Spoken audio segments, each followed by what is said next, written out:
year is 1979, and 20 days into a new government, only recently emerged from the winter of discontent, the UK has found itself crashing out to emergency deployment areas on the North German Plain. As part of their NATO commitment to Europe, Britain is about to deploy the greatest rifle your dad ever shot, and the most glorious collection of moustaches prior to the inception of Movember.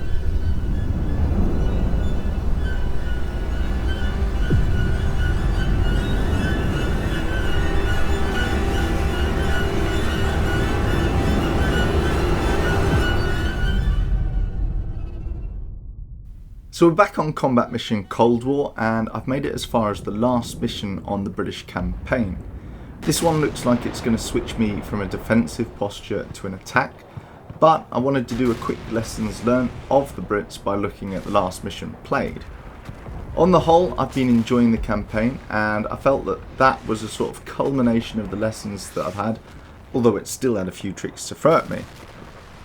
So in terms of the missions played so far, and trying to avoid spoilers, Mission 1 towards the Oker is a gentle introduction to the units, so you get the full spread of CVRTs, chieftains, infantry and anti-tank guided missiles. This is where I first pick up on the CVRT's speed, the chieftain's complete lack of speed, although it has fairly decent armour and gun, and then the anti-tank guided missiles, which are pleasantly effective. It's also your introduction to Soviet electronic warfare and the impacts this is going to have on your support, and consequently the anticipation you need to put into your target reference points.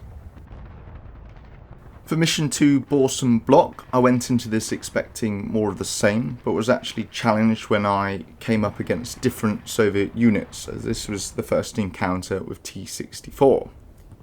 I actually ended up having to play this more around the terrain than my initial impressions of the units, and I almost got to see some airstrikes on this one, but then the enemy surrendered. Mission 3 Klein Counterattack was my favourite mission so far. It's got this very interesting start where you've got a 10-minute window to take on the Soviet combat recce patrol. You have to clear out the village and then prepare to repel the main body. It's another one where you have to anticipate where you're going to put your target reference points, and it was also my first chance to actually see how the infantry perform.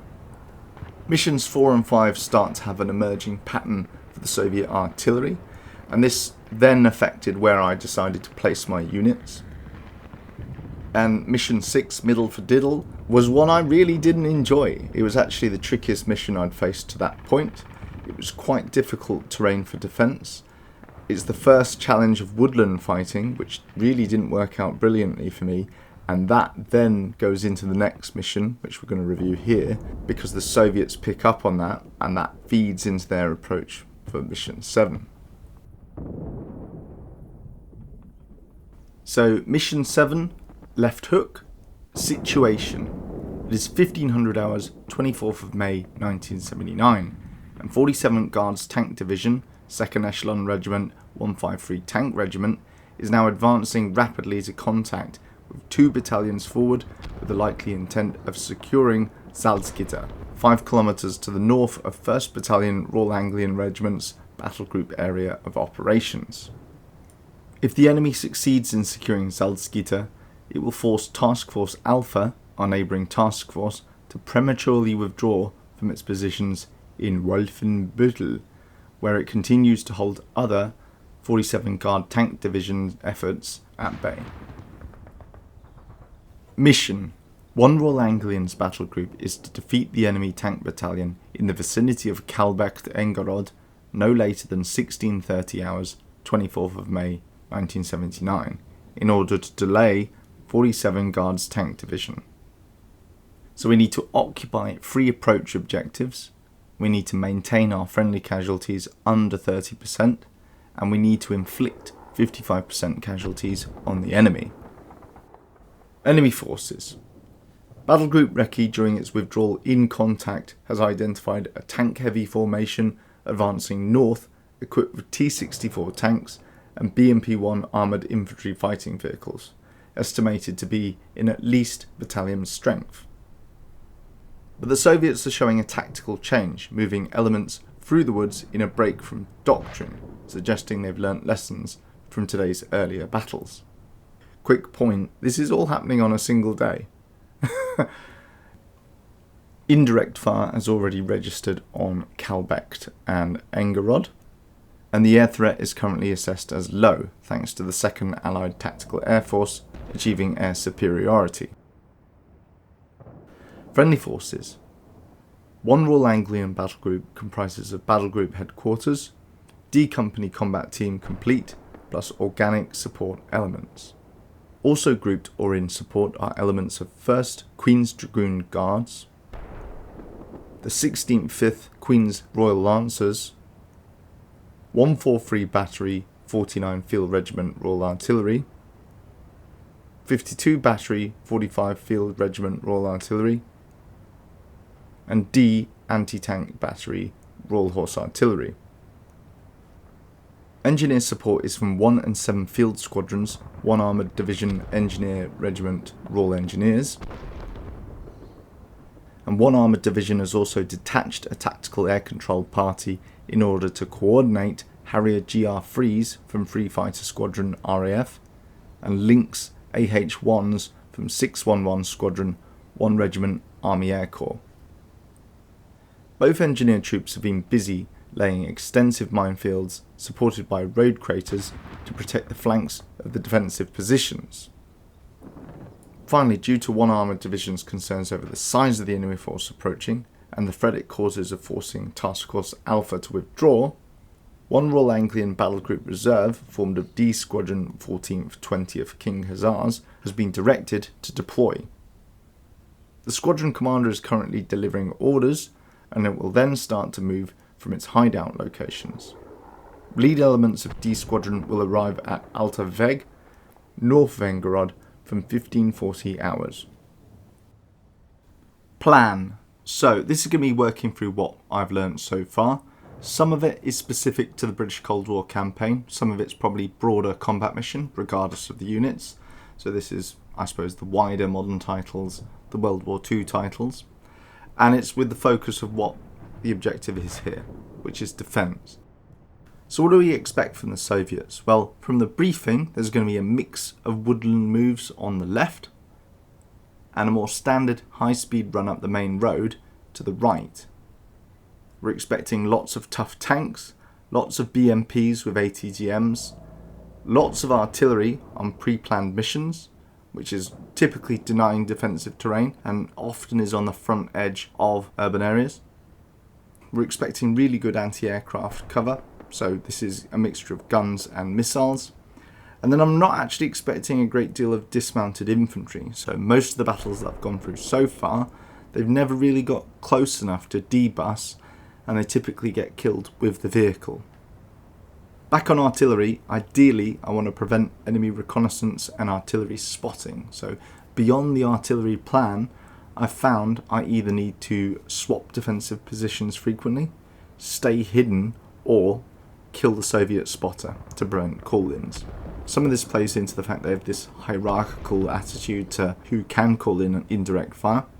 And if you take out that guy, they can't call it in anymore. Now, if you manage to do that, that then makes their artillery more of a nuisance or area denial. Sometimes I am questioning myself how much effect it actually has on units, whether that be morale or actually damage.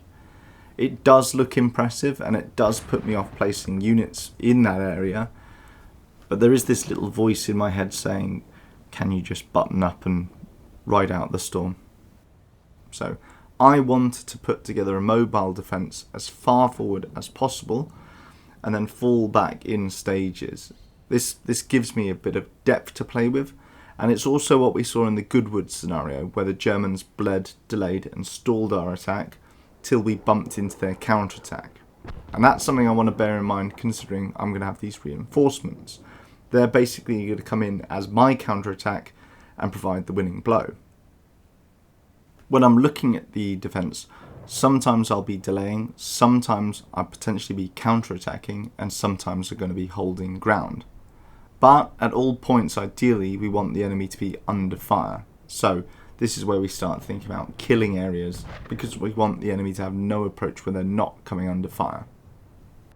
On fire, the effect we want is ideally to be destroying or otherwise suppressing the enemy, and this is forcing them to either halt or reverse in panic. And it's all this postponement that we're aiming to cause that allows our reinforcements to counterattack. So what did I do with my forces? Well, tanks.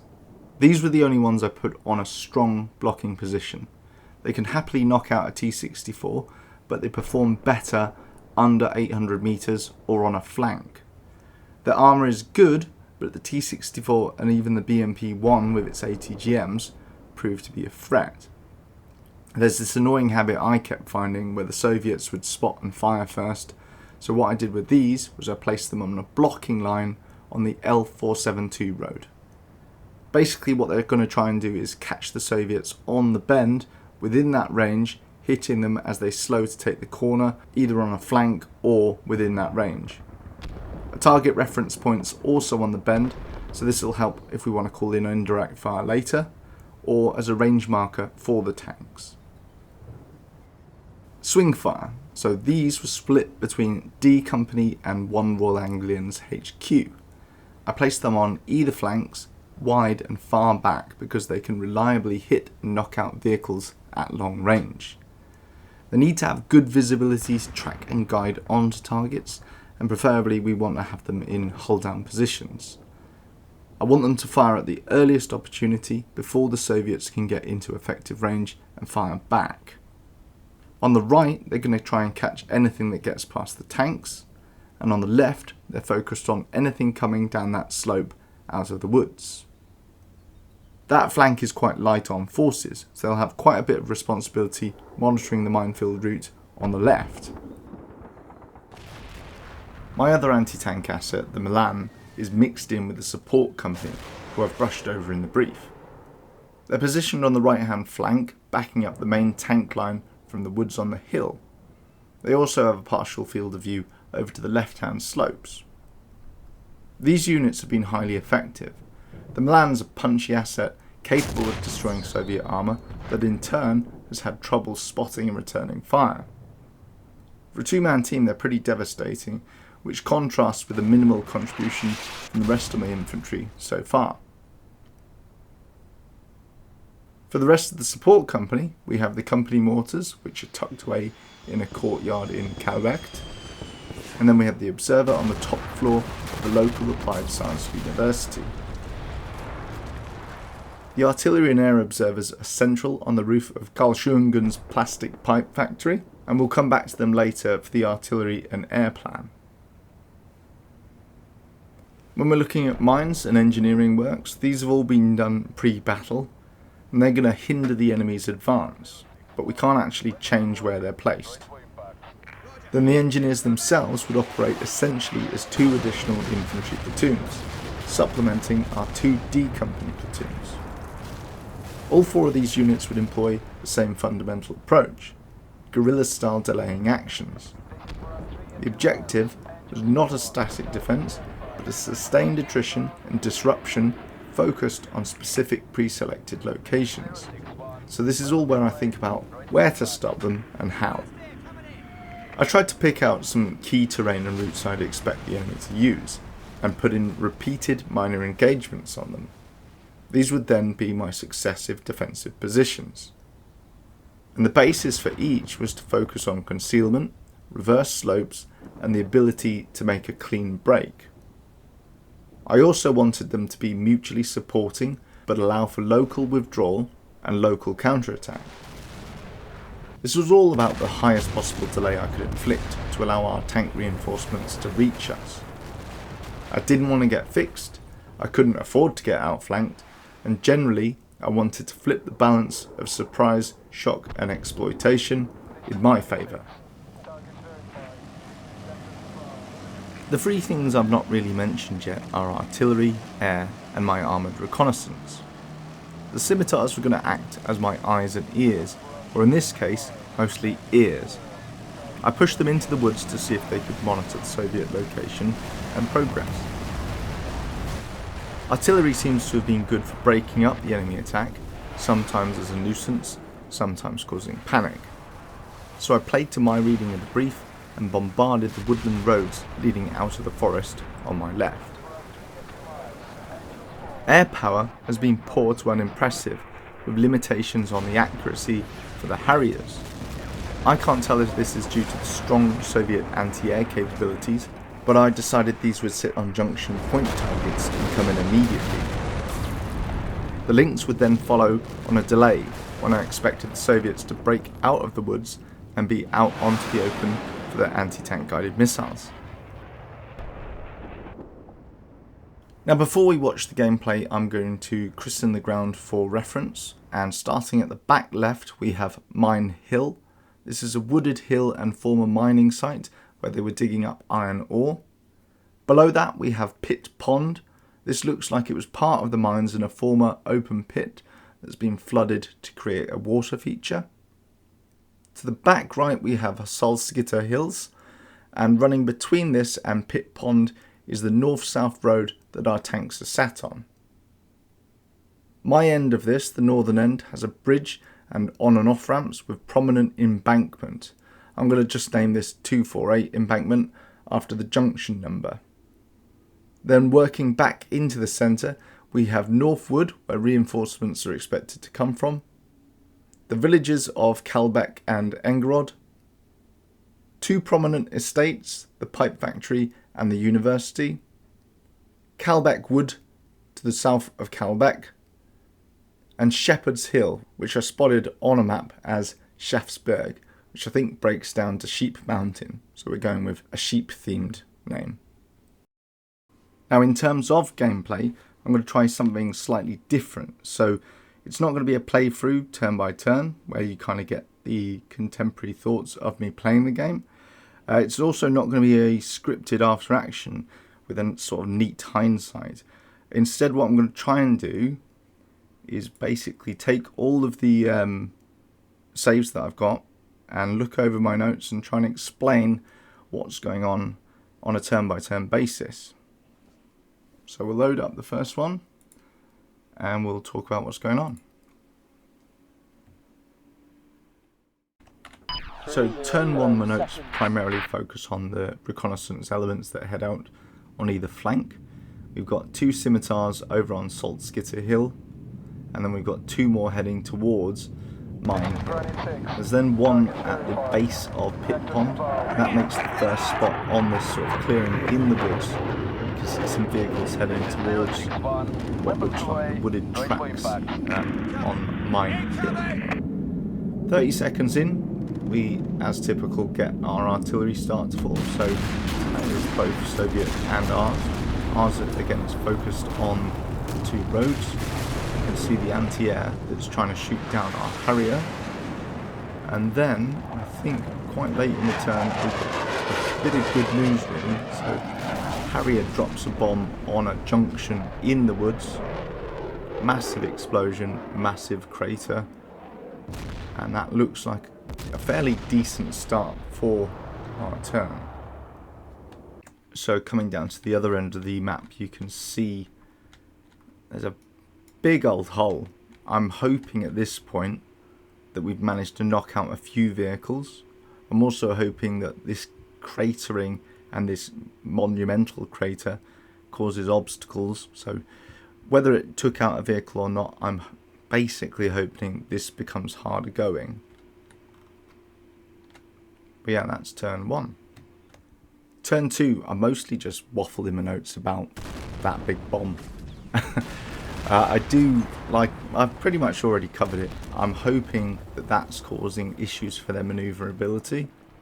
It's already difficult to manoeuvre in woods. I do still make note on the anti-aircraft guns, so I do find that the Soviets have very good anti-aircraft.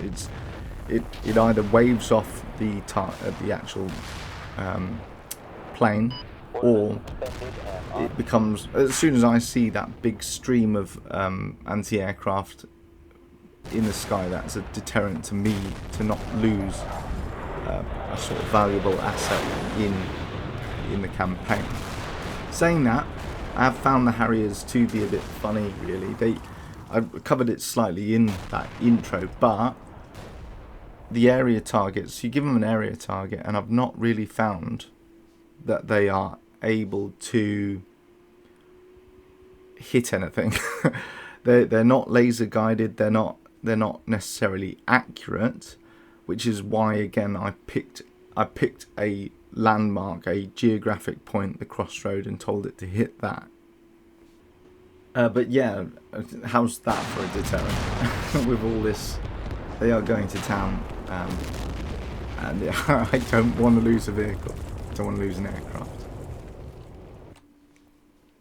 Now I missed it there, but on turn 3 we lose the centre scimitar that is covering Pit Pond. I don't know if I spotted the missile incoming at the end of turn 2, but what I was focusing on for turn 3 was readjusting the infantry 10 platoon down here on Shepherd Hill. And what I've done with them is break off the GPMGs. They're going to go up onto the right spine of woodland here to act as a sort of gun group. It's making an L-shaped ambush onto where I believed the Soviets were going to rush down here. That will come up later though, because I have misjudged the brief. But we'll let it play out, and you'll see what I mean in the subsequent turns. But yeah, a bit unfortunate not spotting this hurtling in towards the scimitar in the centre. Bang! Turn 4 note says another massive bomb. I can't actually see where it falls, if it does even fall. But again, I'm starting to feel quite pleased with myself.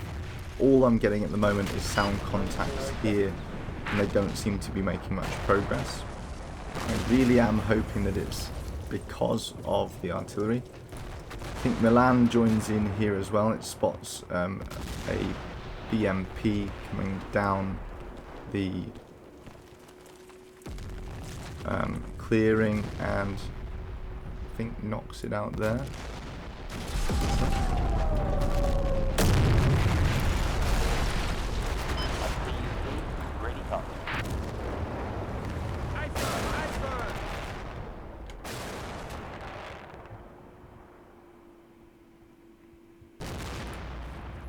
I think the only other thing to note, and we'll probably see it in the next turn, scimitars have made it to these woods. The going is quite difficult even for them, and I think in the next turn we actually lose one, bogging. Turn 5 is actually more of the same, so what I'll try doing, and I'm going to wreck the sound here, actually I'll just pause it. What I'll try doing is talking through what 10 platoon's up to, basically. So, like I say, we've split off the two, we've split off the GPMGs from each section to create a gun line up on the ridge. We have the AT troops, so you can see this Carl Gustav, for example. They are hidden in the crops at the base of the hill, so on this reverse slope. And they're waiting for my expectation, vehicles to come down through the clearing, crest the hill, hit them with AT. The gun group, are they set up? Here we go. So the gun group is over on the flank. They are going to be handling BMPs or dismounted infantry. And I believe what I did with these was, there we go. So we're sort of creating these kill zones, hoping to try and hit anything as it hits this line just on the brow of the hill and engage them as they're coming down. That probably doesn't, I know what happens. It doesn't quite play out like that. But that was the intention. I think the other thing that will happen in this turn, which I'll skip through actually, because I paused that, so there's your extra bomb, sorry about that. What does happen in this turn is this scimitar bogs. Here we go. So I don't know why I'm pointing at that. That's off screen for you. But this scimitar's bogged, and now it's immobilized. So if we go down to this level, we lose this just in the heavy forest over on Saltskitter Hill. I think the way I handled it from then on was to dismount, basically, bail out and go on foot, because I wanted to keep on either side of the woods to spot infiltration. So is there some kind of infantry force heading around on this side? Is there some kind of armour? Can I hear armour coming up the road? These kinds of things. So far so good. Up to this point, everything feels like it's going away. We've only got this little block of sound contacts, which are being absolutely battered in the centre here. So this clearing just off Mine Hill. It's all seeming very good, but at some point on turn 6, I believe we get a sound contact in the woods slightly further to the north. So north is this direction. What that's actually showing is that they are not necessarily going to be sticking to the track. It says this in the brief. I don't know why I didn't pick up on it. But they are not just going to stick to the track. They are going to attempt to use the woodland. So apologies, it's actually turn 7. So on Shepherd Hill here, we make a tank spot here. Again, this suggests they're actually probably heading down the clearing as far as they can, hitting the woodland and then trundling their way through the woodland. This was the problem I found on the previous mission, actually, because I was expecting them to hit the minefields. I was expecting them to go through the clear. They didn't. They go through the woods. So this is turn 8, and we make some further sound contacts. Again, making their way up through this wood block here. Turn 9, bit of the same, so we're still getting sound contacts in the centre. And then in true cliffhanger fashion, on turn 10, we make our first spot for a tank on Mine Hill. So it's a T-64, bursts out of the wood. It's on the brow of the hill here. And then the striker engages. Good hit. Knocks out the vehicle. And even worse though, we can see the scimitars have made some rather alarming, very, very close sound contacts that are also heading towards the brow of the hill. You're going to have to wait for the next video for that though.